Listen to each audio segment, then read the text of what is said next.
That's right. It's go to clock, my friends. There's somebody here. We're going to talk about that in a sec.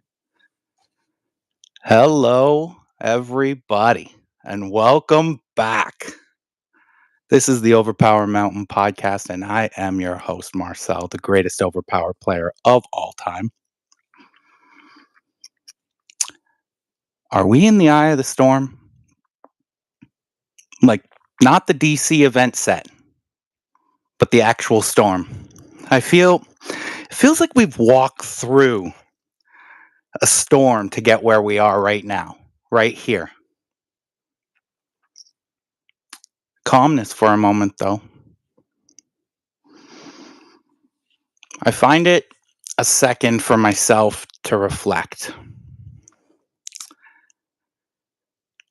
On my own road to how I got to this point. I'm an OPOG. I'm talking from times of Iron Man and Wolverine on pack covers. As I await my cards, and I feel that anticipation that, some is already over for as you got your cards, but mine is still palpable, as I said in my last show. I remember that life, there's so few grand highs that occur. And you have to just sit back and kind of, as much as your angst builds up, you have to just enjoy this moment, because for some people like, myself and the guy right next to me, this has been 30 years, 25 plus years of thoughts and anticipation, and like never even thought this could truly happen again. And, this excitement truly is to be savored and cherished, for everybody. I can only say that a couple people I know have gotten packs and boxes recently, and they rip them. I want to say within an hour. People had gone through 2, 3, 4 boxes, and I'm just like, wow, wow. I mean, I'm probably going to be very similar in my ilk, but like, it's just like I'm already thinking about like how I could potentially get more boxes and what I'm going to do and so on. So with bated breath, my first pack has yet to be cracked, but the hope and excitement inside me is still, full force and yet to be cracked in its own way too. I see people online getting boxes, and I see all the ripping, and I know that, some lives have occurred. So this week I decided to stop talking about cards I don't have and switch styles for your entertainment at home. Tonight is the first ever player profile. And I'm glad to see everybody starting to roll in now, because we're about to get serious. I decided on Sean Ballantyne for many reasons, which we will dive into on this podcast and live cast. However, without further ado, it is Sean Ballantyne right next to me. Or on the socials, Merlinstergandaldore. Boom! Nailed that. Nailed that right there. That's for sure. You'll have to forgive Sean a little bit. I have made him, switch mediums lightly and go to, YouTube mobile. So he might look a little different, sound a little different, but I promise you're going to get the real Sean on this interview.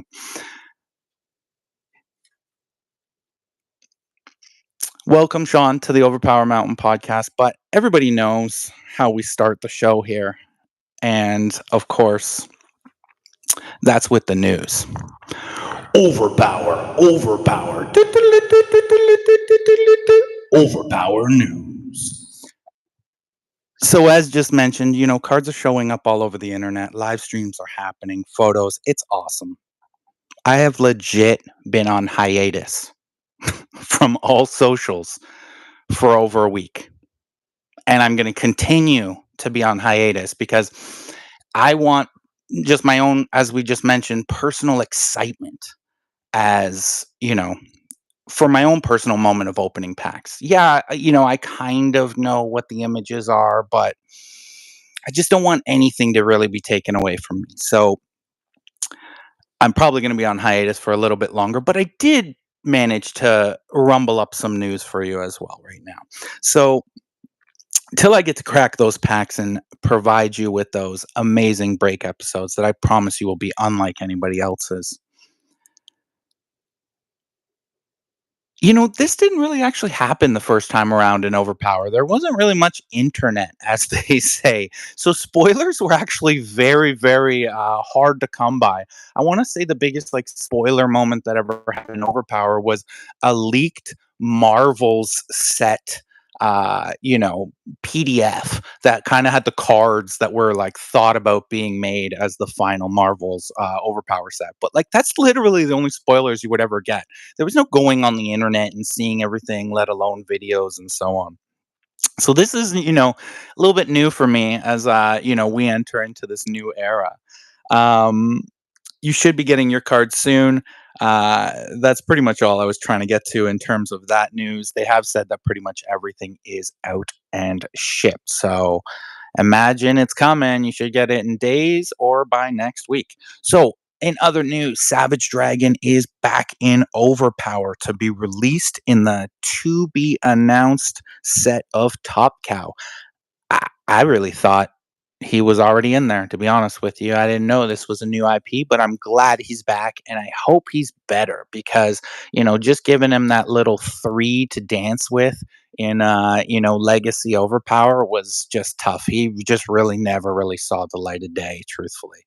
But hopefully rendition number 2 will get him that big 8 brute force again, and we'll get him back with some good specials. I mean, so far with looking at the ERB set and seeing tent poles, specials are their forte. So I think he's going to be in good hands. We will see. This weekend is the Western Shootout. We're talking overpowered games in the pool. I'm looking forward to seeing it. I'm not gonna lie, I have a little bit of FOMO. Sadly, could not make this one. It just fell in a weird way. And truthfully, I'm just trying to be a little bit more financially responsible with the tournaments I choose to go to and what I'm getting involved with as Overpower just continues to grow. This podcast's getting expensive. So with it this weekend, you have the Western Shootout. We will be talking meta by next week. So good luck to all the contestants. I know you're cracking packs feverishly right now. Don't rob yourself of that moment of a nice glass of Chianti with your packs or a 12 pack of Bud. Make sure you savor that moment and just relax a little bit and, take a second and enjoy opening those packs. But I weirdly hope a Billy the Kid deck does very well in the Western Shootout. I just think thematically it would work very, very good in that world. Pew pew. Looking forward to the results, my friends. Also, the NAOL Legacy Format Rules and Guide 2025 version 1 is out. This is an amazingly done document. I don't know whoever did this in LRG, but bravo. Well done, illustrated, concise, just really, really well thought out. A must read for Legacy players and looky loos who want to play Legacy. A lot has actually changed, and I think there's going to be quite a lot of different per se metas that might pop out of those changes. And, we'll kind of really deep dive into that in another podcast as we get going for sure. I see a lot of people getting in. You're getting excited for Sean. He is coming up very shortly. We're just getting through the news. LRG is at PAX East in Boston this weekend. Apparently, a new promo will be in hand. More when we know, but rumor is that it's a power card. And friends, that's the news. Overpower, overpower, overpower news.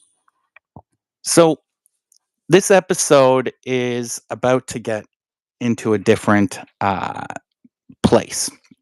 I'm going to follow along in the comments a lot closer than I usually do right now. So if you're commenting or chiming about the episode, I'll try to slide it in. But I do have also a section at the end of the episode for some questions because, everybody wants to know what Merlinstergandaldore has to say about Overpower. So tonight, we come to the mountain to see a true OP icon. So, to give you a proper introduction, Sean is well known for knowledge and dominance of the game of Overpower. A player since the 90s, Sean has been a presence on the tournament scene for 30 years. He was an intricate part in the 2000s renaissance of the Overpower, which, as credited by LRG, was the earliest of seeds of their own formation. So, everybody, and I mean everybody here, give a big round of applause, smash the like button, because it is time to get into the player profile of Sean Trick or Treat Ballantyne. Thank you. Glad to have you here. Please turn on your sound now. You are allowed to speak. It's already on. Okay, fantastic. Trick or treat, mofos. Love it, love it. Well, I will say this, thank you again for showing up on the mountain. I know you've been climbing the mountain for 30 plus years now. So, Wizard, I just teleport up. love it, love it. Yeah, just the old teleporting. Wait, I didn't see Merlin get that in the new set. I definitely did not see that special teleport. So I don't really think so. So let's just dive in right at the beginning of everything. So, what was your origin point into Overpower? Like your first starter, your first pack? Like, where did you get this Overpower? Well, I think we have to make a mild confession. So I don't quite get that 30-year mark because I came in on Monumental, which I think was 97. Okay. Right. So 28. 28 ish years. Yep. Yeah. Well, what's a couple years between friends? I don't know if you remember. You might remember him from the old days. Asian guy named Kingsley. Okay. Remember Kingsley? Yeah, Yep. he's the one who got me into the game. He was like, "Hey, there's a superhero game I think you'd love. Let's you give it a try." And of course, he was right. I ended up liking it. And so I came in shortly after Monumental was released, and that's when I started buying cards. And uh, Where did you buy the cards at? Like, where was well, your first pack that you ever bought? that was at our old stomping ground, Risen from the Ashes. Okay. Okay. Yeah. Epic location. It was the hub of Overpower in Toronto back in the day. I would almost say it was the navel of Overpower in the world, truthfully, at one point in time. That's for darn sure. Um, it's so your first pack was Monumental, so you were getting in during like X Baby, Star Yeah. Jammers, The Hand, that sort of era. My first constructed deck was a Jammers deck. Of course. Before I even understood the meta, it was my first deck was Jammers, Wolverine, Captain America, and Hawkeye. Oh, I mean that could even hold up today in certain sort of with the right battle site pairing. Like Not the way I truthfully, played it, but yeah, probably. I like it. Did you go right into packs or did you actually get one of those Monumental starters? I got the Monumental starter, and I was using Kingsley's collection at first to build my decks. I would just use his cards until I got my own, and then then it was a matter of okay, I buy a box. Carlos, if you remember, owned Risen from the Ashes. He got me an IQ box, and then I went backwards. My mission control boxes were easy to find. Power Surge at Yeah. the time was still pretty easy and original. So I got one of each of the boxes and started the build of my collection.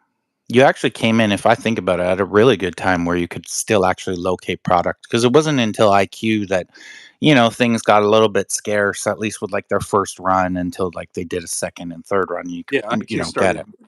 waning out. I remember because Carlos was being very specific. If you want a box, you got to order it from me now to reserve it because it will sell out. Yep, $60 Canadian. That's how much it was, as far as I remember, At first, back yeah, then. Yeah. but by the time Monumental was out and Classic was on the horizon, IQ boxes had already spiked to 150. Oof. Wow. Well, that's the name of this game. In this current era of overpower, prices are just spiking everywhere when it comes to cards, especially legacy cards. And I imagine ERB card prices will honestly start to soar as well. But do you remember your first tournament that you entered? No, it's all a blur. Okay. I'm just trying to think. The detail I do remember was using that Hawkeye deck. I don't remember the whole thing, but I remember my first experience with Down but Not Out. Okay. Was, the opponent was using a Four Freedoms. I think it was Eric Yip, if you remember him. Yep. Um, he hit me with the best laid plans. And I'm thinking, oh, I got all my best specials, and he hit me with no specials, maybe play. I had never even heard of that event, and I was like, Wow. what? And to think that that combo today is still occurring. So effective. Yeah. I know, and I'm okay, I won't say names, but a newer player in Boston, like one of their brand new, Magic turnover players that they had, played an older stalwart in the game of Overpower and had that exact combo come up in the first round. And the stalwart literally looks at me, he's like, "You're not going to venture seven." And the kid just looks back, he's like, "Seven." And he ended up winning. And I was like, still to this day, that combo is still just super powerful. It just It hits hard. shows that, Yeah. like, some things are just tried and true, and they, are there for a reason. And Um, and if you build your deck just right, you can minimize the amount of cards you'll be down versus your opponent. It's even when it comes up on a surprise when you're not planning for it. well, I Yeah, mean, that's one of definitely. those things, especially with you. You're very deep on the levels of how you think about building decks. I mean, you've made me a better deck builder through our conversations. Definitely with some of your rules that you put into play. And, they're just always like things that are in the back of my mind as I do build decks. And, we've often had just many, many different conversations in Mhm. regards to deck building. So, I can completely understand how you look at that and, think about different things like the kill card or no specials in different builds. Yeah, and those are big ones you have to look out for. I just kicked my tripod. Sorry. Big It's all ones you right. have to look out for in the old game and upcoming legacy is game changing events. The Mhm. kill card will be a big swing if you're not prepared for it. If you get it early and you haven't seen any specials of any of your characters, it's like, who do you pick? Um, and the no specials or the icon lockouts, which will be less of a pain now with the new rules, Yep. but they're still big. And just for everybody watching at home, we will get into it another time, but the new rules do state that for those big swing events like no energy icons maybe played, you used to have to just discard all the like energy icon that you couldn't use that was just offensive. Now you can actually Yeah, hold them and kind of like, I guess, anti bluff, even though you're still going to have relative information and still be able to, make your moves in those moments. You'll just have to, do it with a bigger pair of cojones, as they say. well, the big change is that activators are no longer locked out. You're now looking at based what's on the site on the actual card, not the activator, which is something I've been pushing for years. So I'm happy to see that implemented. Again, we will get into rules talks another time. People want to get to know who you are. There will be a section where we do discuss a few rules, in this interview for sure. Um, so, as you aforementioned, we actually played at the same store, Risen from the Ashes in Scarborough, Ontario. Do you remember those times fondly? Like, is Oh that yeah, I mean, I would stroll up. I was probably about a half an hour walk from the store, so nice weather, just stroll right up, and who's around? Let's get some games in. Yeah, it And really it really was like that. Like that back room was just yeah, packed with like, you know, and overpower. and and at its this is like, Magic beginning peaks like, and the store was known for Magic, but Overpower just took it over. Like Sean's not lying, when he would just walk there, there'd be 10 people, 20 people potentially in the back room just playing just for fun Overpower on Mhm. any random night. It was a really I do find those times fondly, personally myself as well. Yeah, I think, I mean, a lot of the people that we still associate with now, they played in tournaments at that store. Yep. The Bertrands, Sutton, Garion, I think some of the people came up from the States. I don't know if the Keffers ever came up um, I for, know at one point Cincinnati players came up. They actually spent the night at my house and right. played in a random tournament there. Scott Flint was actually in my household when I was a young man. We were good friends even back then. Yeah, Howard Bertrand, risen from the ashes, the place to learn overpower. It truly was. Sean, we actually have a great question from the Discord right now. Do you mind taking a quick question? Yep. Is that Sure. okay? I don't have my Um, computer in front of me, so you'll no, have it's to read it. okay. I got them all for you. You don't ever stress. You just rhyme off whatever your heart feels when you hear these things. Um, what was it like seeing a 16-year-old Marcel dominate Overpower in the 90s? Well, it was embarrassing for a 27-year-old me. Yeah, you Fucking never kids. really think about that sometimes, like you're a 27-year-old guy, you're going to the comic store and you're like, man, I got this kid, and then literally a kid sits across from you and just, is like playing this Overpower and like it's just yeah, it's interesting and I was just messing around. That was not a Discord question. That was a personal question of my People own. were asking where the hell that question come from. Yeah, exactly, right? They're, like, combing the Discord right now to see what's going on for sure. Didn't pass the sniff test, Marcel. Yeah, exactly, I don't think it did, that's for sure. Did you actually, though, at that time frame, did you actually attend any regionals or nationals, like, in No, the no, I 90s? didn't. I didn't do any. I No, I did do one regional that was down at the Toronto Metro Convention Center because it Okay. was local. But at that time, I didn't do any traveling for Overpower. Didn't have a passport. Didn't have any money. Like I was fresh out of college and undergoing a career shift, things like that. Well, you did So mention 27, so I'm sure we all can relate to, well, maybe some watching this podcast aren't even 27 yet. So, maybe a little they younger. will Sorry, they will sorry. eventually get to relate to what we're referencing in In this. '97 when I started, I was 24. So it was by the time we hit 2000, the game was ending. I was 27. So Okay. Okay. And so you just pretty much got like the local regional. I imagine a lot of people can only go to local stuff. As you mhm. mentioned, like these trips, and I even mentioned it earlier in the show. Like, you got to be fiscally responsible. I mean, we're buying product now, even on top of it. So you got to make sure. I mean, a trip can cost anywhere from $500 to $1,000, depending on how it all works out for you. So I can imagine when you're a 27-year-old, man trying to survive in an expensive city. That's going overpower trips is not exactly what is, Not is easy, prime of no. mind. What's Especially honestly when with such a good local scene. It was almost like you didn't really have to travel too much back then. I think personally, it was a really big blessing for me to do a lot of travel in Overpower because I actually got to see a lot of different Overpower styles, plays.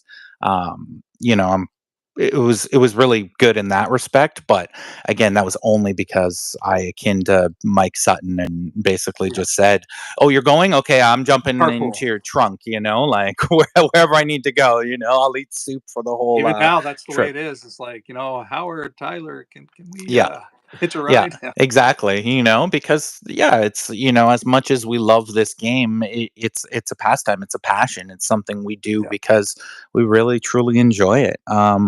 So you did kind of just touch on the 2000s there. What was your last OP memory as the game started to sort of, I guess, fade away? Oh, that was the tournament in St. Catharines. I don't know if you went to that one.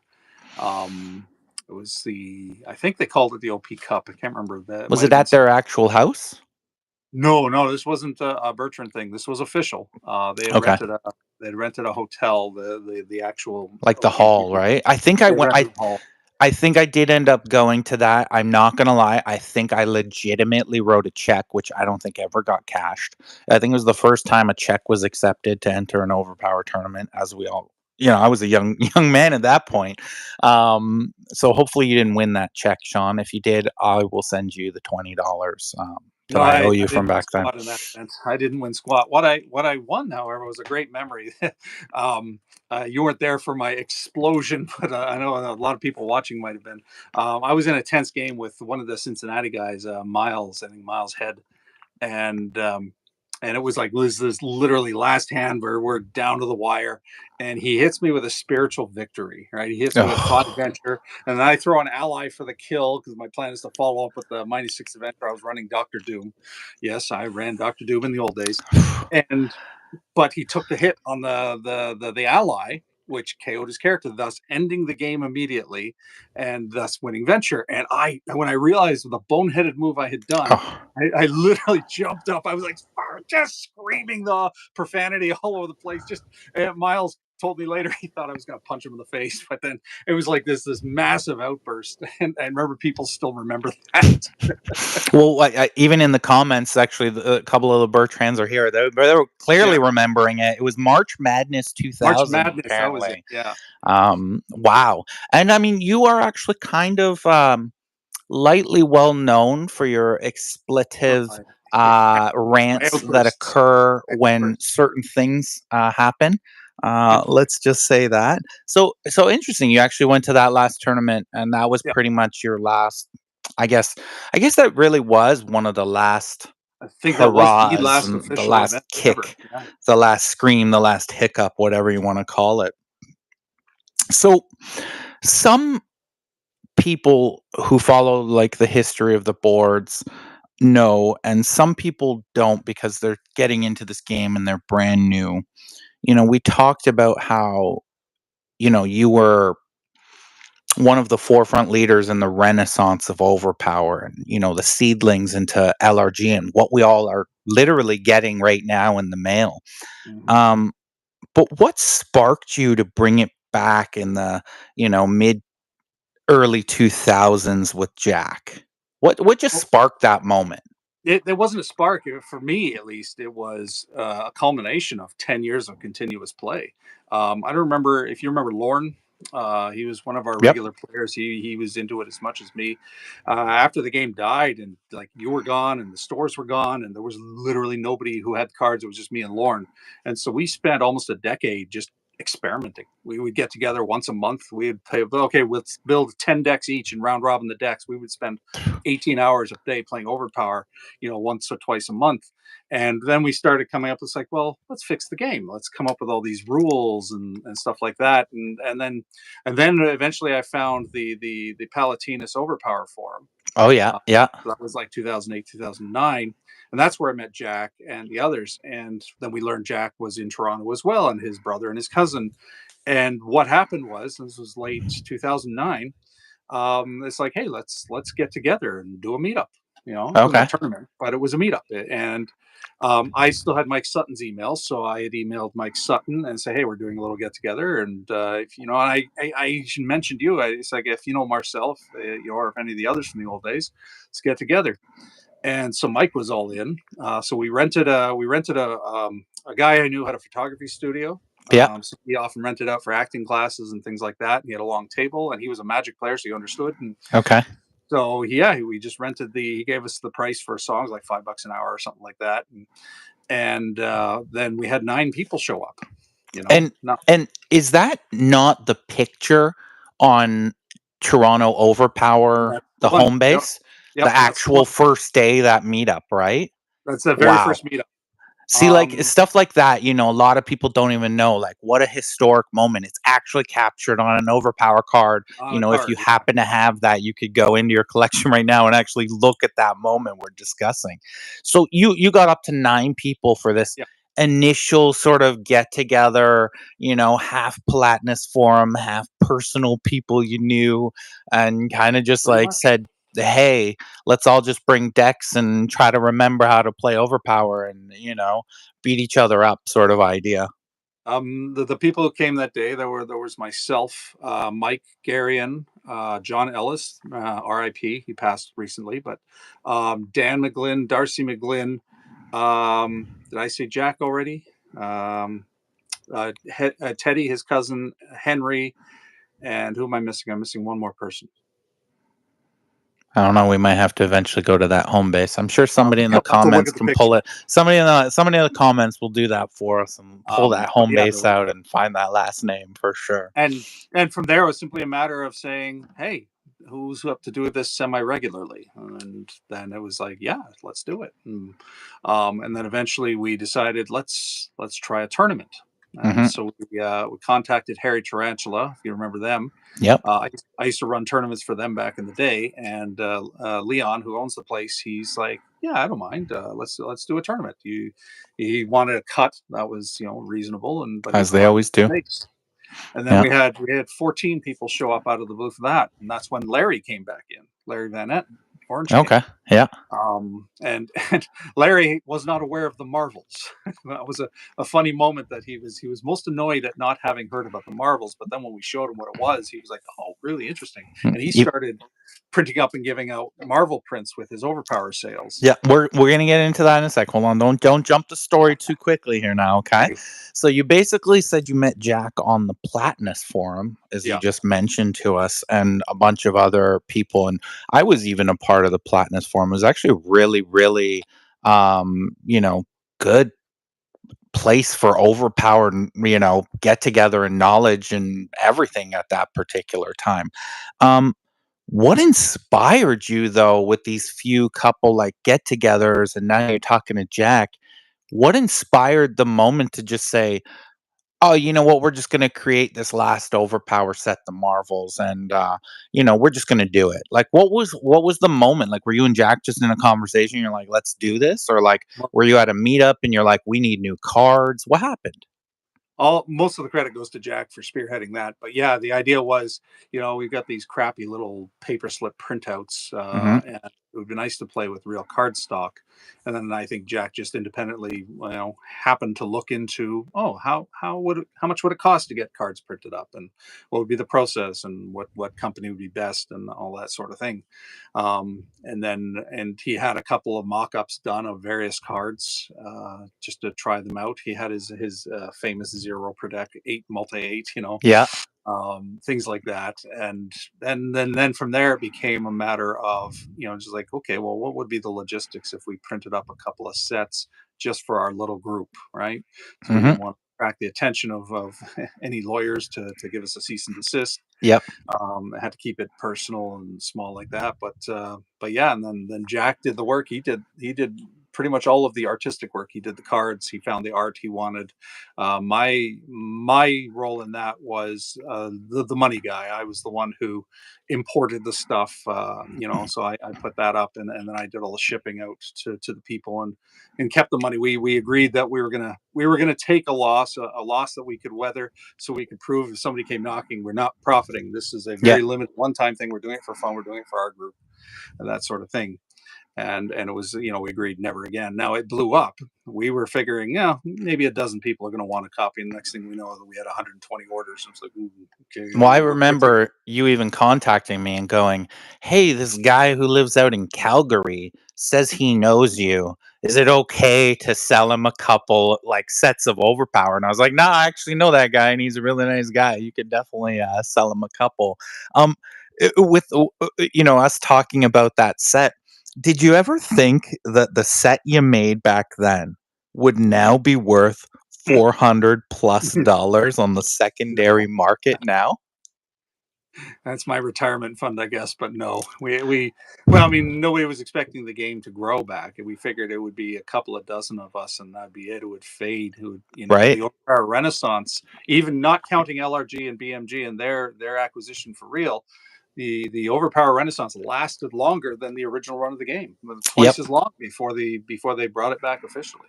That's I mean, that's a real fact out there for everybody. The original game, like he's mentioning, lasted what, 5 years Yeah, somewhere. essentially. Yeah. And when we brought the game back, it lasted already like 10 years, before now the official game is sort of being relaunched by LRG.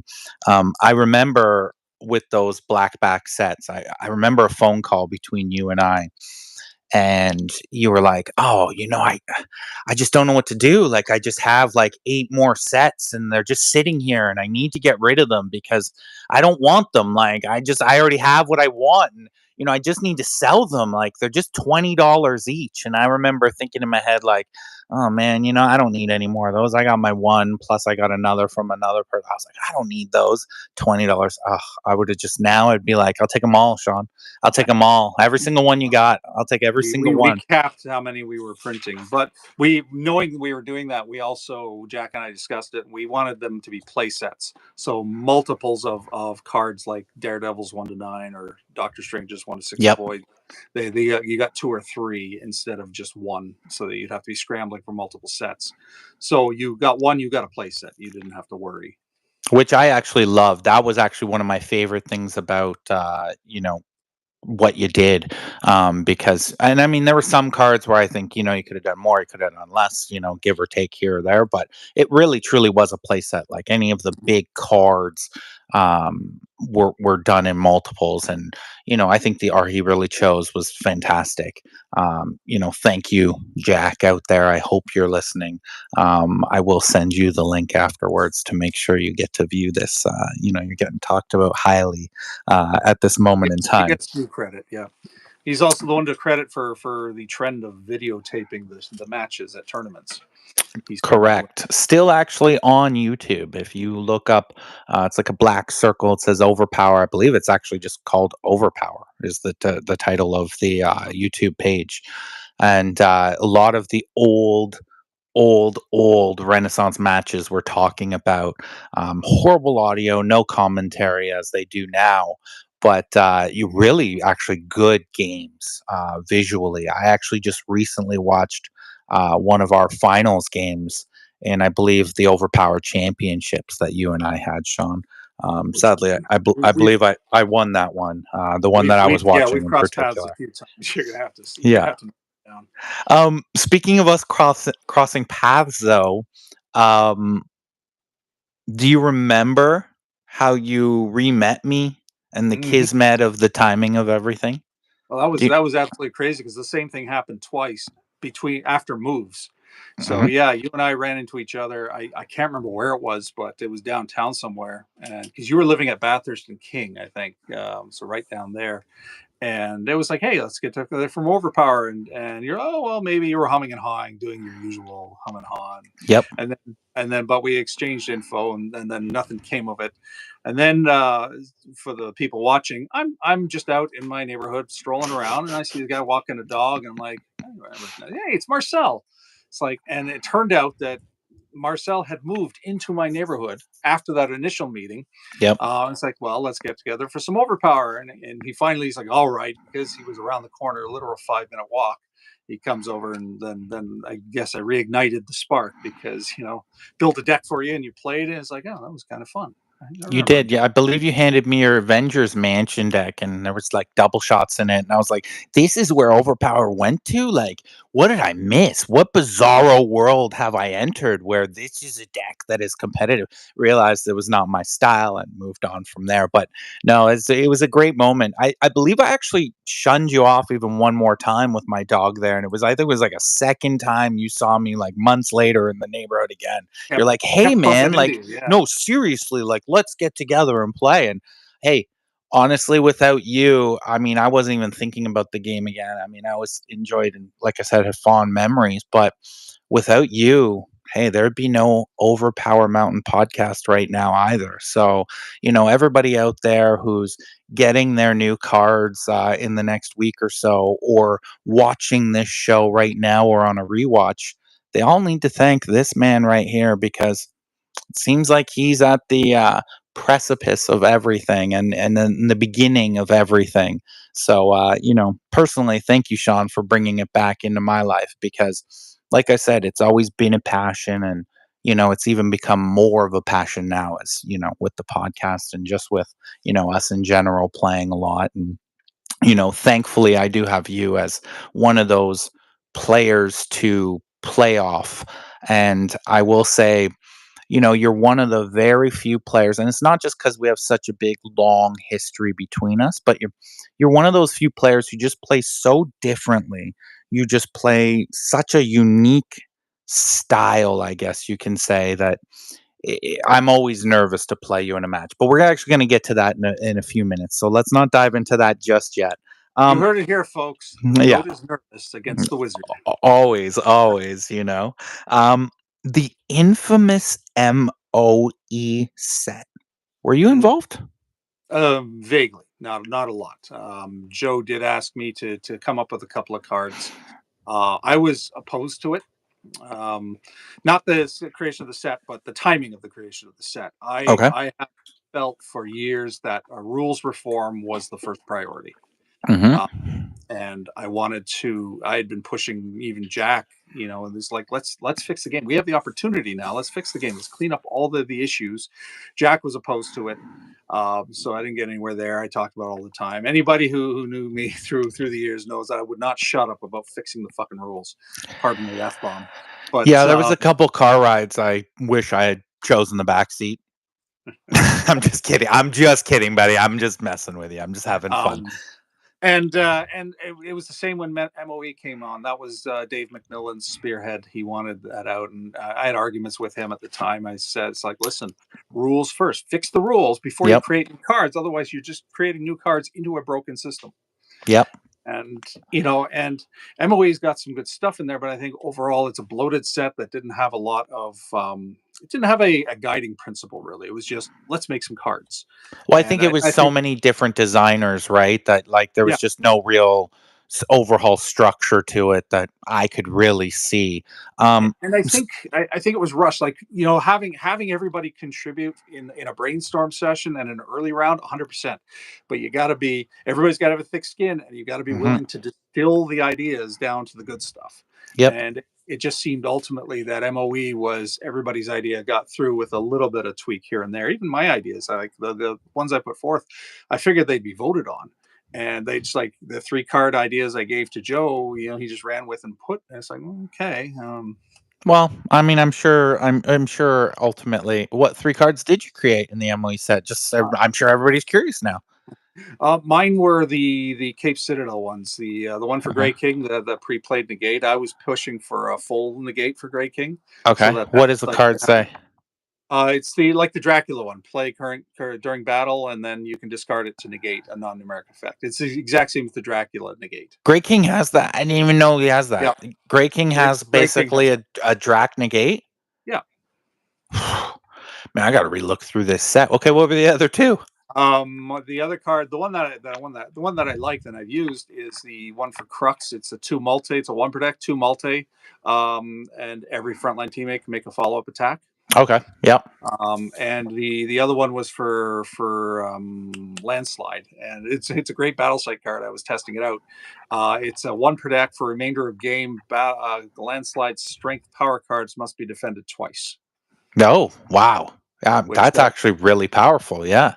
I used that through a battle site and was channeling it through Heroes for Hire, and so that was a fun little one when it got going. I could even imagine now if you like, did something like with Barsoom, made him an 8 strength, and then had him actually on your front line because he actually Right? has like pretty decent cards. Like that could actually Yeah, be something landslide's up there. Yeah. in Legacy for Um, sure. So basically, the MOE set has settled on you nicely. You originally were not the biggest fan, but you see now that it has added to the game in no, whatever no, respect. I think there are a couple of cards in there that were good for Hmm. sure, but the overall set, I think it was a big missed opportunity. I Okay. look through it and kind of think it's like, this could have been a good set, could have been great. I mean, it's usable. I mean, it made certain characters more usable, 100%. But I think it fell short of what it could have been. Well, I had brought up on the Discord a couple weeks ago Apocalypse, and I said, somebody had a chance to like Yeah, make Apocalypse great again, and basically, I think they just sort of missed. It's a good idea of a card, but I think it was just the wrong character, or wrong. Doesn't make he him needed a playable at all. good. What was your idea that you wanted to put for Apocalypse? Tell Oh, everybody right now. my Apocalypse. I had a couple, but It they're was the more or less negate the same. idea, wasn't it? One Yeah. was that was my top runner, was a negate. It was Okay. a 1 protect negate that gets recycled back to the top of your draw pile after use. And in a similar vein, another one I was thinking of was like an 8 any power to use to attack or defend with the same idea. Either way, you're getting it. Once you got it, you're continually getting it back. Yeah. And I think that's like, because I was also in the idea with MOE would have been a counterpoint to Marvels, where everybody got one card. They weren't overhauling everybody. And so if you were to give one card to a character to make them playable, what would it be? Right. And yeah, that's what I was thinking of for Apocalypse. I don't know if it would have worked or not, but that was my idea that I wanted to I test mean, with. it's a great idea, and it even almost akins to what they're doing right now with, these big bads in reserve with just like one or two big Mhm. playable cards, or like OPDs from reserve. Let's jump onto a different sort of tone right now. You're known for different decks and a unique play style. How do you come up with decks? Like, what's your process? Like, I'm sitting down, I'm thinking about a deck. Are you like event guy first? Are you like coming up with a good foursome, like with grid lineup, or are you looking for like a special combo? How do you create a deck? I let the muse speak to me. Sometimes it's because I want to use a character, and Okay. I'll give ERB credit that they've created characters that actually have the feel of the character, right? Certainly not true in the older days, but sometimes it's about a character, and other times it is about a synergy. Like, I'll think of two characters have a combo that, well, that's interesting. Hmm. Um, a lot of my decks are suited to my playstyle. You said, my playstyle is different. I have what I call a brawling style. I like to take hits, and so sometimes often I'll build my deck around that idea that, all right, I'm gonna punch you, and you're gonna punch me, and we're just gonna take the hits. And Hmm. Which I so imagine yeah, a lot of players aren't used to, right? Like a lot, Overpower's always been like never take a hit, right? That sort of yeah, people are style of precious play. about their characters. Yeah, Yeah, and and when you know what hits to take, it almost huge. like changes how you play the game, and you are one of the people who just, because of the styles of decks I've seen you play, like you can just take hits like the best of them, truthfully. Yeah, So, that's something I've worked on for years. It's like, how do you judge what hit to take? And because if you can learn to take hits, you effectively give yourself card advantage. And mhm. even if one's winning, they realize they're going to lose more if they don't leave. Well, you Uh, heard it here, everybody. Playing, playing, playing. It's the experience that he gained from continuously playing these decks and concepts. Continuously losing. Yeah, but you know what? It led to something, and it's like, you have to understand that just because a deck's losing, there might be a great idea in it. Mhm. There might be a great something that you can pivot into another deck. Always looking at your deck as a whole idea, might not always be the best idea. Sometimes looking at like little intricate parts of what your deck is or what it's doing well, and then moving forward with that. And then finally coming up with, some magic. Like, you basically described your playtest style as like a brawl style. Um, I find that very interesting because I find you a very concise, smart, little bit almost reserved player when it comes to venture style. But I do find that, and I wonder if it's because of Risen from the Ashes back in the day, but I wonder if, it's this idea that when we get involved in a round, and we're actually brawling in that round, I know you and I know me, and we have that style where it's like, no, now I don't want to lose. I don't care that it's one mission. Like, I don't want to lose. No, now I'm in. We're going for this. So I would say that you have a very unique style, but your decks are always very different and sort of off the wallish. To give you a compliment, Trick or you treat, don't. motherfucker. Yeah, you don't always think into the same basic box. Um, Sean, viewers do want to know what's with the trick or treat. What does it mean? Well, Trick or Treat is my signature deck. A lot of people have seen it.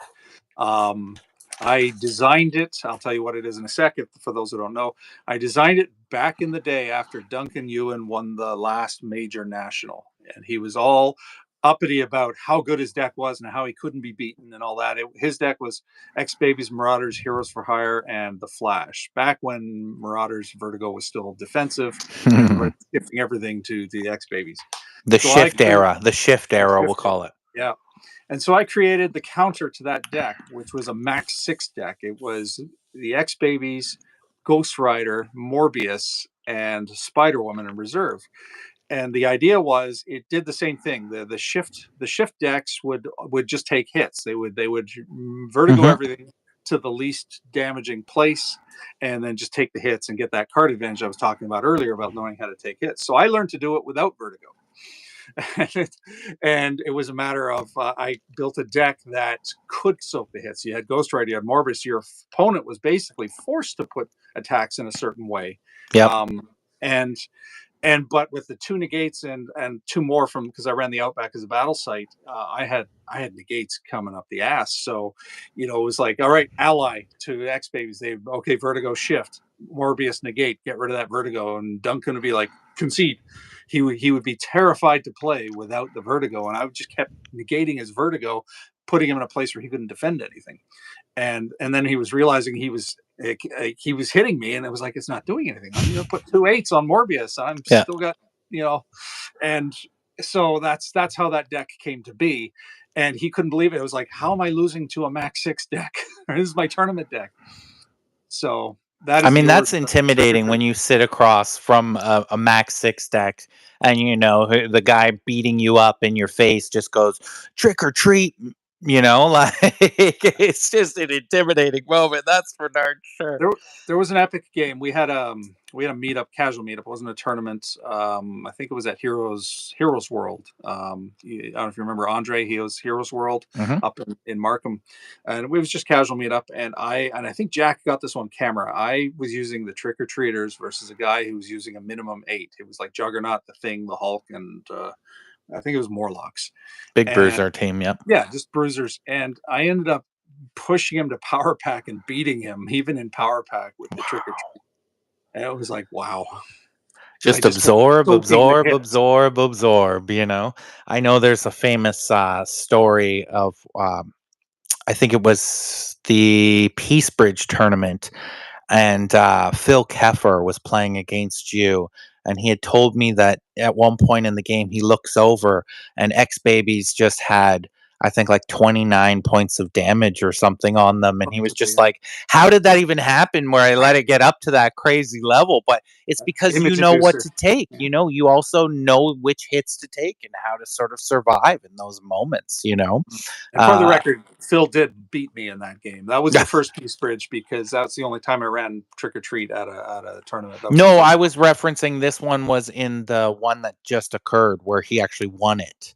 I think you were his only loss in that tournament, in that particular game. It's the Juggernaut deck you were playing. It was your Oh yeah, okay, okay. Last year, Trick or yes. Treaters substitute Juggernauts, Yes, you yes, know? that's a variant. No, yeah, okay, that was a different one. Yeah, Yeah, it was um, Trick or Smash with Smash. Juggernaut.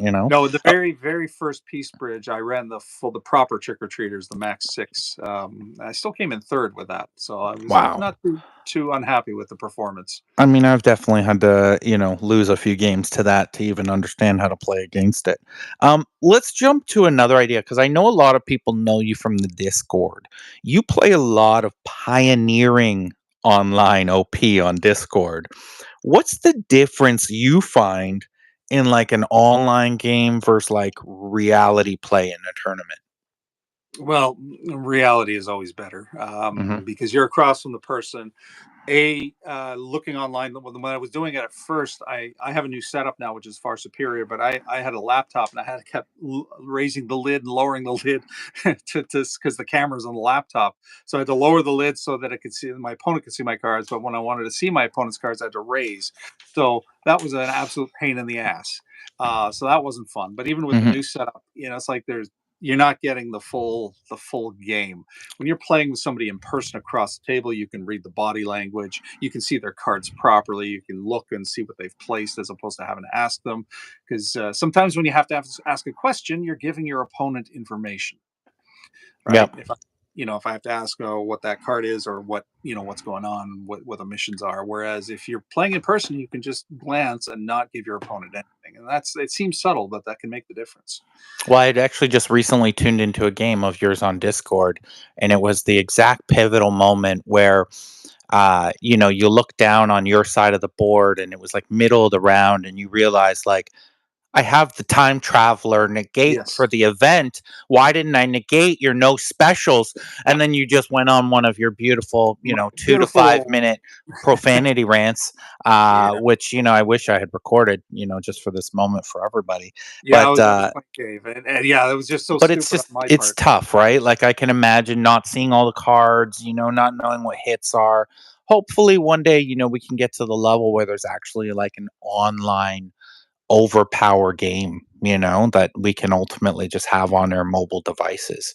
Well, they had Yes, one. They had that old one from the '90s, but yeah, but you know what I mean, like a real proper, full geared one. Yes, Putty Crypto, I do agree. Howard's Max Six deck at the Champ of Champs was phenomenal. Sitting across from a Max Six deck, and if you look across and the player's good, you're not feeling good because there's no win to this. If you destroy it, you don't benefit anything, but you lose to a max six deck, especially in a tournament. Whoo, that's talking points. You're having beers later and people are bringing that up. I'm sure a lot of people brought up those Howard games. That's for sure. yeah. Sean, so as we enter this new chapter of Overpower, you seemed hesitant at first. But now you seem almost like headfirst in now. Even playtesting and getting a top 4 finish at the pre-release tourney. What gives? Like you love Sherlock Holmes that much? No, I love the Three Musketeers that much. No, Oh, okay. yeah, I was out. I was kind of I was more or less done with Overpower. I wasn't really enjoying. I was coming to some of the events. There you go. The New read for ears me, by the way. ears risk tour. Yeah. You Yeah. were Just, I know. Put a mirror up. You'll get it. Anyway, yeah, no, I was not enthusiastic about it. I was coming to the events. I was trying not to be grumpy, not succeeding all the time, but and I mean, even last year, I cataloged my cards. I sent the list to Larry and some others who were interested. I was going to sell them, and ultimately didn't sell them. But it was the weirdest thing. I mean, I knew ARB was or LRG was doing new sets, and I really wasn't interested. And then they posted the Three Musketeers card, and Okay. I was like, hmm, it's kind of neat. I just boom, It fire just erupted. clicked. It's like Yeah. it just clicked, and yeah, it occurred to me. It's like the idea of, believe it or not, the idea of using the literary and mythological characters has much more appeal to me than the comic book characters, and I love the comic book characters. Yep. And yeah, and then Joe reached out to me probably about 2 weeks, 3 weeks before the Boston playtest and asked me if I'd want to, if he'd send me the cards, if I'd join the playtest. I'm like, sure. So I didn't have any time with I didn't have any time with the playtest cards really because I had a guest that week, so I didn't get to look at. I got the cards Hmm. and didn't get really to look at them for a week, and so it was like, all right, let's throw it together. And I looked at Holmes and said, oh, okay, I like Holmes. I like the Count of Monte Cristo. I mean, as characters, not even in Overpower, but I like Yep. Count of Monte Cristo, Holmes, and knew nothing but Deja Thoris because I, never read the John Carter stories. But anyway, I cobbled my deck together, and it did pretty well. But yeah, I love the literary characters. I'm hoping more than Top Cow or Invincible. I'm hoping for another World Legends set. I want Yeah, to see. it weirdly got me too. Like I know I'm sure you've watched the podcast, but like the Egyptian characters are like a Mhm, personal thing of mine that I'm just like, wow, I never thought I'd get a chance to like play this type of character, or even like I even think some of these characters they almost feel like they should have always been there, like Zeus or Hercules or even Sherlock Holmes. I was saying in my episode, I was like, he felt like he's always been there, like, or he should have always been there in that sort of like realm of characters. yeah. Really, really like that sort of idea for sure.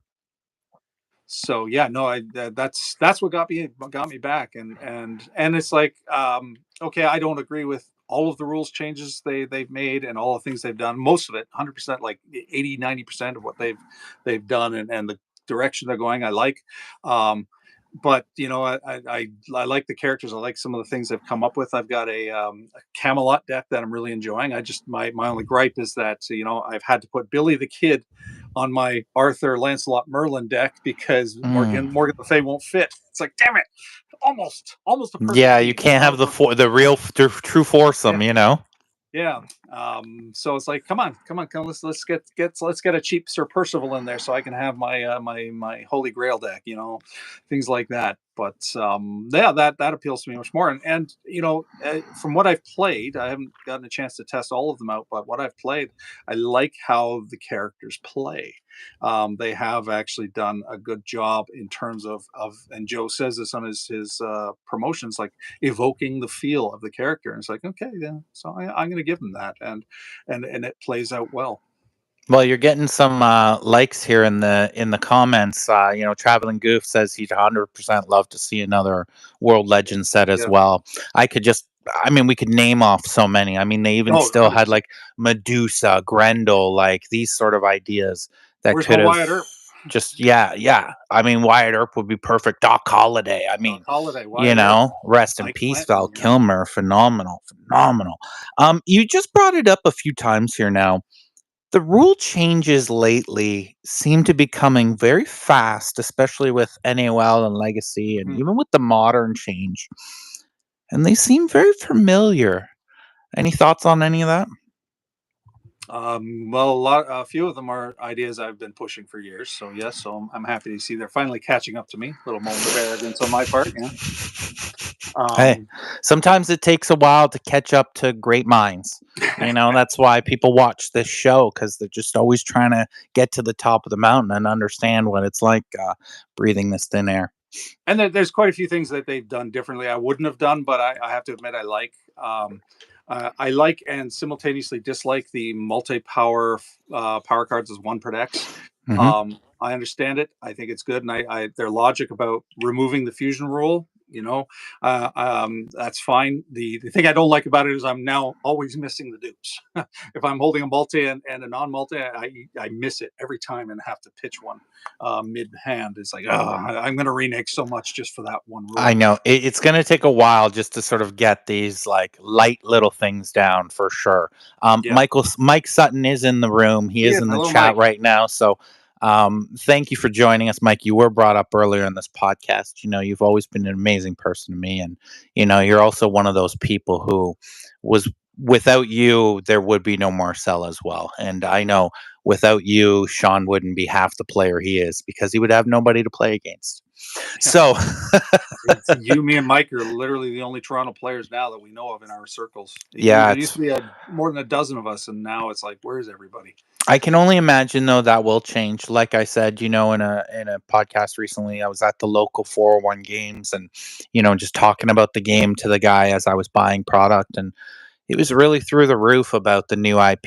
He was more into the Walking Dead over the Yeah. Invincible, but I could just imagine, it would be not long, Sean, until you and I are meeting downtown in a comic book store or card store and playing with other people again. Probably. Uh, There's a place just near on the Danforth near Woodbine that I went in to grab a card box and was telling them they didn't think they were going to carry Overpower, but when I mentioned they got Skybound, they're like, oh, well, we'll look into it now. Yeah, all of a sudden it's just gonna change the game. It's gonna take the game from like, you know, we were having 30 in the Renaissance era. It's gonna be 100 to now Mhm. 200, 500. You may end up going to one of those. I just watched recently, Pokemon regional just to see what was going on, and somebody was shooting behind the scenes, and it was a convention center full of people playing. Yeah. So hopefully it gets to that level. I can imagine we're all hoping for it as we get these new cards. um Something really interesting happened recently for you. You just had an article in the Overpower home base speaking meta of tomorrow. I mean, no That's better person to be able to sort of guess meta and think of the metas of tomorrow. Now, this actually was a real question sent to me. In my DMs, when somebody heard you were going to be on, they actually wanted to know from you, what's your thoughts on reserve in the upcoming modern? Now, they put in parentheses, I know who has reserve cards. Thank you, GOAT. But what are you going to play is what I want to know. Yeah. Well, my go-to at ERB so far has turned out to be Carson of Venus. Okay. I think then Mm. the playtest, he was more expensive, and they dropped him down to 18 if he's in the front line, 19 in reserve. So with the two Oh, sevens, a five and a four, and two killer reserve cards, yeah, oh. he just keeps coming up as my go-to. Yeah, so It's yeah, the 19 even, just that 19, the yeah. two sevens, the like two big OPDs. I see what you're coming with. So yeah, for sure. I can definitely see that Carson is gonna give energy and intelligence a quick little boost in early meta till people really start to play and experience the cards. But Um, so that's your pick, Carson. that is so far has been my top pick. Second, a close second is Billy the Kid. Hmm. Billy the Kid gives you that seven backup, and he has reserve access. He only has two cards he can play from reserve, but he can play the numerical any heroes from reserve as well, because he can play any numerical special. So Billy the Kid on fighting decks, but Carson on intellect and or energy decks. Okay. But and I'm looking at Cthulhu, but he's a little harder to fit around. Usually my reserve, like Billy is cheap, so he's buying me in a more expensive character. So Yeah, yeah, that actually, I mean, I think we both understand that modern is all going to be about, threat level, point savings yeah. to value of character. Like it's going to be really interesting, how it goes there. Hey, if you've been enjoying the interview so far, smash the like button, subscribe, do all those wonderful things. Write in the comments here. We're about to get to the section where I'm going to start asking Sean some questions from you in the audience. So start getting them ready. Before you Um, move on, I am going to express my gross disappointment that Moriarty doesn't have reserve access. hmm, I mean, they have now with mixed legacy, they have Doctor Strange is the eight energy with reserve access, Sabretooth is the fighting. Now they have Cthulhu as the strength with the reserve access. Moriarty would have been the perfect reserve access mastermind with just a little yep, something, so you have that reserve backup eight, even if it yep. means increasing his threat cost a little. I think that was a missed opportunity. I think something, maybe even his mastermind, where he's got the Spider-Man look at the top six, take a card, that reserve. Wow, that would have been amazing.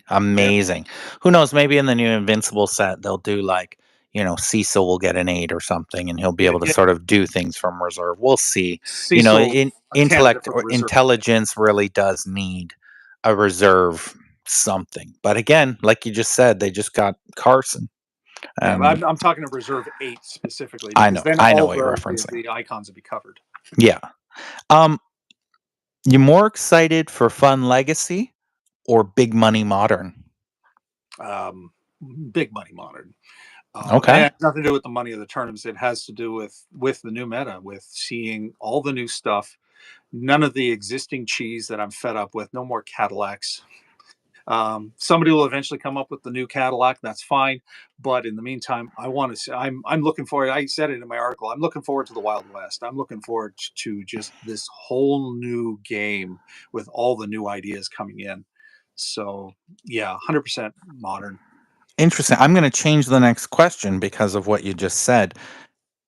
Most excited about modern then who, my friend, once you receive your boxes, are you looking for that foil alternate art? Well, let's taunt Doug Sims a little bit. I'm looking for King Arthur. I'm going to get them all. I'm sure everybody's looking for that King Arthur, that's for sure.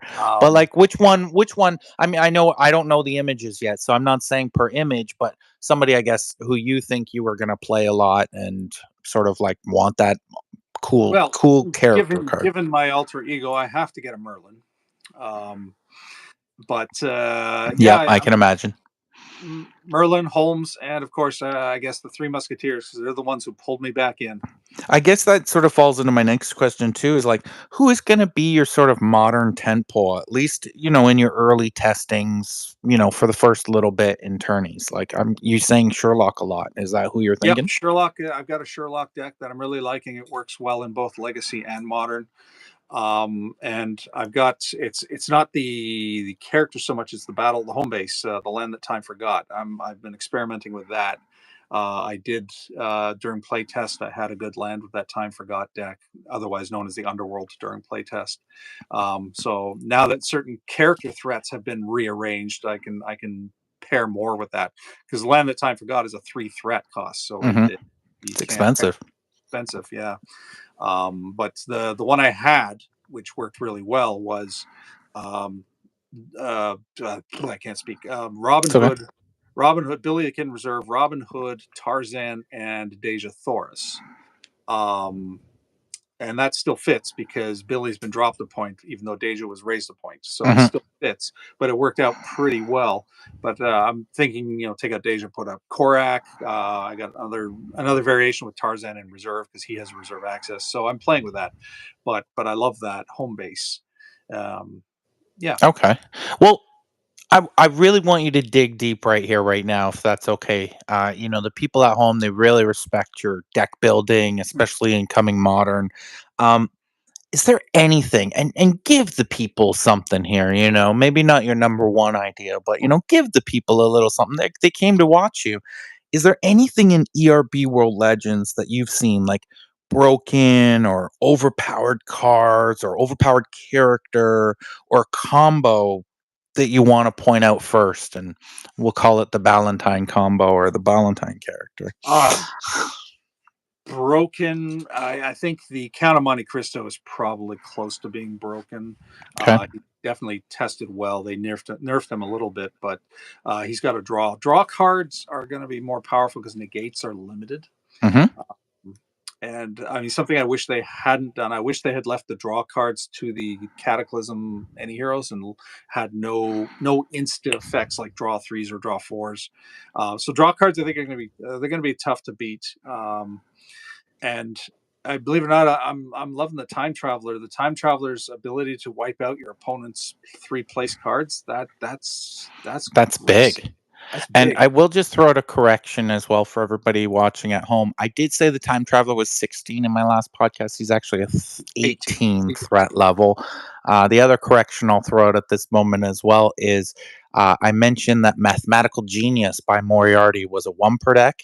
It is not a 1 per deck. And I actually think it makes Moriarty a little bit better for combo purposes. I think the 18 threat level on the Time Traveler actually makes him a little bit less appealable in my eyes, but he is also one of those people that does something other people can't. So you always have to keep him in the back of your mind when creating overpower and so on. If So you want some insight for Legacy, Time Traveler is going to be a hidden gem.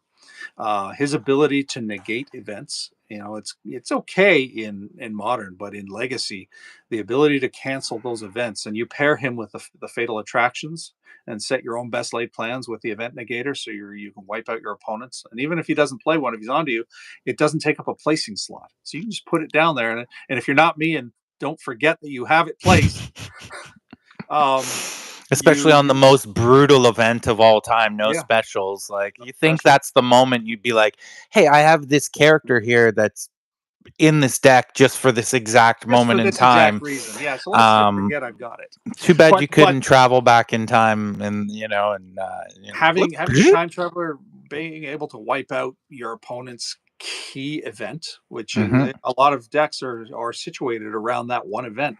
The no activators. Oh well, guess what? You're not Yep. locking out my battle site today, chump. Yep. No, there's a lot there for sure. Um, Friends, this is a point in the show where we're going to ask Sean questions from the chat. So fire away any questions you may have. We're running a little bit longer than my normal episodes, but we're coming near the end of the episode for sure. So fire away if it's rules questions. You have the great one here. And you have Sean as well when it comes to rules. So, take your time, throw something in, throw him his praises, anything you wish to do. While that's occurring, Sean, is there anything you wish to personally plug while you're on the show? Well, you guys all know that I'm a big D&D nerd, So I have a D&D themed YouTube channel. I think everybody watching already knows this, but check out my puppet Merlinstergandaldore, the wizard, on Mage's Musings, where Hmm. I recap D&D games and I talk a little D&D shop. None other than the OPGOAT here has had a regular appearance as a couple of different characters in my recaps. I And, have. Joe Gagnapen has also appeared in a couple of episodes. And Josh Alexander, our buddy in Oklahoma, he's coming to visit, and we're going to get him in some games too. He'll be he doesn't appear on the show, but he'll be playing in the game that the show's the games that are recapped on the show. Yeah, I Uh, gotta say, as nerdy as I may appear in life, Dungeons and Dragons was never even close to my radar with any friends, anything along those lines. And you kind of just said, "Hey, whatever, just come out this one random time, give it try a it out." give it a try. And Yeah. and I have to say, I don't know if I would per se like, whatever other additions there may be. I like the one that you picked because there's real life consequences with my character, like Mhm. one wrong move and then, And you're dead. it's Yeah. over. There's no nothing to it. Um it looks like there's not many questions for you, Sean, but I do have one final OP thought that I'm going to end all my player profile. And I want you to take a moment and really think it through. What's your fave all time OP character, including ERB World Legends? Favorite all time ever. Fuck. You should have given me this one in advance so I could think about it. It's fair. Favorite of all time. Usually it's the one that pops in your head, I Yeah, mean, old school mine or new school. my mind is leaning to Ghost Rider. He's a great stack carry. Even his weak cards that you would never play are good. I am Um, Ghost Rider, so I get what you're saying. Yeah, phenomenal. and he's Yeah. got the appropriate 666 on his grid. Mm. Yeah, that is a beautiful, beautiful hero card too.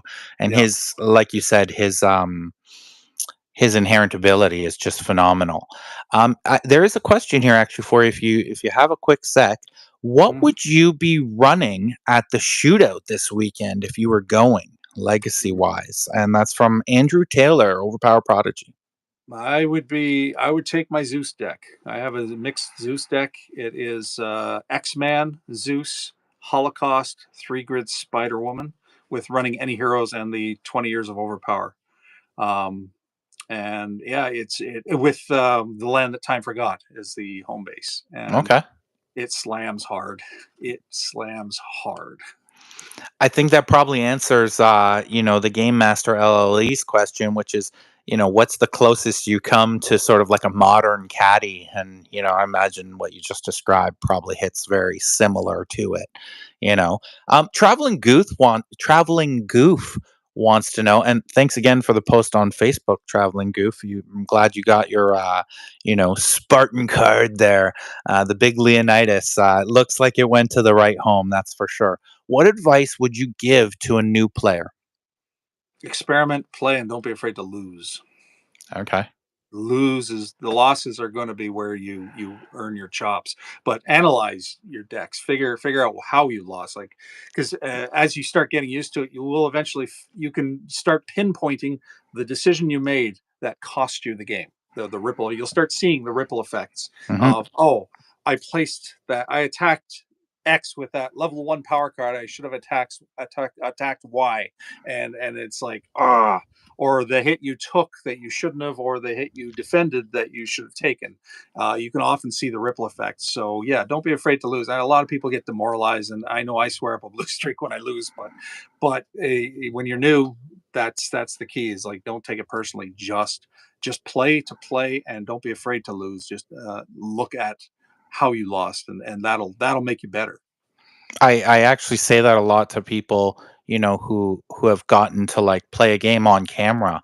Win or lose, I say like watch your game on camera over and over and over just to see like what tendencies you have, how you played the game. Was there any moment you could have played differently?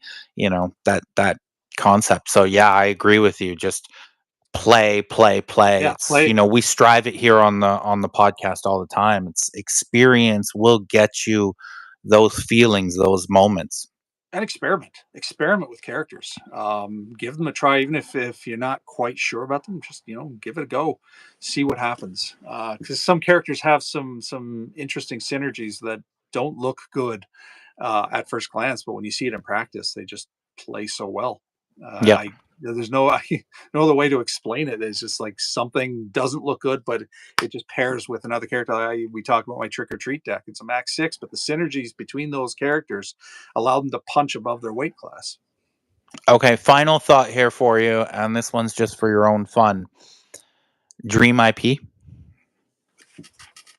Samurai Jack. I've been pushing Joe and Dave to come on, get in touch with Tartakovsky. Let's get some Samurai Jack going. I mean, there's only 4 characters you'd use, but so it could Well, be you hear sort here, of it could just be like an add-on to a an set, add-on. Yeah, like the Savage a Dragon multiverse they set just where did. you Yeah. put in 4 characters from various IPs. I love it. Maybe I love Doctor it. Who is a close second. Okay. Doctor Who would have 15 different character cards. Yeah, just different variants of the Yeah. character, for sure. Um, well, that's the episode tonight. Wow. Already a great one for the books. I think this is going to be great rewatchable material. I think people are going to really enjoy getting to know you, Sean, and all that you've brought to the game and, your personality if they've never got a chance to play you or meet you at a tournament. And And my now, constant hopefully, swearing at my decks when they crap out on me. but now if you're at a tournament and you see Sean, go up and chat with him, unless you see him profanity lacing the room, and probably give him a second to cool off at that particular time. I do want to. I'm not violent, just vulgar. Yeah, that's true. That's true. I do want to personally thank my guest, who is more. You are a friend, Sean, to me. Sean Ballantyne, new nickname to come. We're in a new era, so you need a new nickname for whatever's going to happen. I think we're Uh, leaning towards wizard. I like it. I like it. So, thanks for being on the Overpower Mountain podcast, the first ever player profile, Sean Ballantyne. Keep thinking Overpower, deck building, and getting to the top of the Overpower Mountain. I am the OPGOAT. Thanks again, Sean, and good night. Good night, everyone.